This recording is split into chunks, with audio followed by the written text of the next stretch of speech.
विकास आघाडीमध्ये मोठा भाऊ कोण असेल? मोठ्या भावाची भूमिका कोणाची असेल? काँग्रेसची असेल, शिवसेनेची असेल की तुमच्या राष्ट्रवादीची असेल? नाही, मोठा भाऊ आणि लहान भाऊ यापेक्षा सर्व तिघंही आम्ही समान पद्धतीनं काम करतोय, चर्चा करतोय.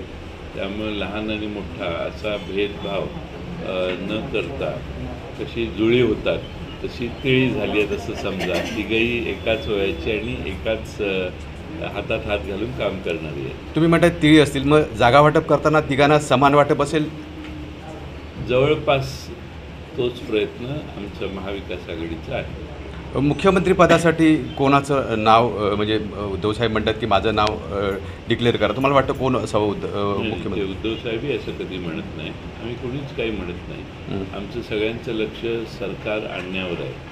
सरकार आणल्यानंतर आमच्यात कोणताही वाद नाही आहे. आम्ही सगळे एकत्रित बसून निर्णय घेऊ. भारतामध्ये तशी पद्धत नाही आहे. ही पद्धत भाजपने सुरू केली आणि भारतीय जनता पक्षाने सुरू केली, कारण त्यांना एकदम सगळ्याच गोष्टी हातात 2014 साली आल्या. पण आधी उमेदवारांच्या घोषणा करणं आणि ज्या पक्षाची मेजॉरिटी एकट्याची स्वतःची येणार नाही त्या पक्षाने आपले उमेदवार घोषित करणं हे योग्य नाही. आणि प्रश्न राहिला आघाडीचा, तर आघाडीने आपले असे उमेदवार आधी घोषित करणं हे महाराष्ट्रातल्या जनतेला अपेक्षित आहे असं नाही. पण सगळ्यांना माहिती आहे की कोण होण्याची शक्यता आहे, कोणाला जास्त लोक जनता प्रतिसाद देतात. शेवटी जनतेतलं स्थान देखील महत्त्वाचं आहे आणि त्या दृष्टीनं आम्ही सगळे एकत्रित बसून त्या बाबतीत योग्य तो विचारविनिमय करू. महाविकास आघाडीत कुणालाही घाई झालेली नाही, कुणाचाही आग्रह नाही, सगळं व्यवस्थित चाललेलं आहे. आणि म्हणून वारंवार हा प्रश्न विचारण्याची व्यवस्था आमच्या पत्रकार परिषदेमधून व्हायला लागली की नारायण राणेंची निवडणूक रवींद्र चव्हाणांनी हातात घेतली.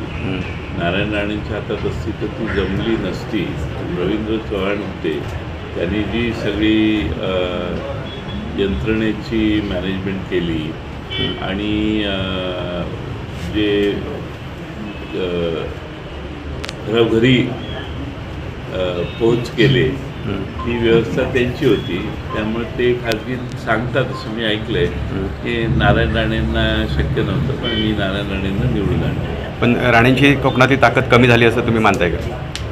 मला माहीत नाही त्याच्यावर किती कमी झाली किती नाही, पण दुसऱ्यांच्यावर अवलंबून राणेसाहेब राहायला लागले असा रवींद्र चव्हाणांच्या बोलण्या वागण्यातून आता कळायला लागले.